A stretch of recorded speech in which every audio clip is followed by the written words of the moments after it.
kasalukuyan po na wala tayong minomonitor na low pressure area o bagyo sa loob ng Philippine Area of Responsibility. Good news po ito.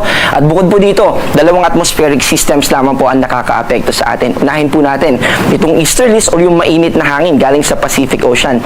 Ito po ay patuloy na nagdadala ng maulap na kalangitan, kaya mataas pa rin yung tsansa ng mga pag-ulan dito sa Bicol Region, kasama din yung Quezon Province. Ganon din sa Eastern Visayas, itong Dinagat Islands kasama ang Surigao del Norte at Surigao del Sur.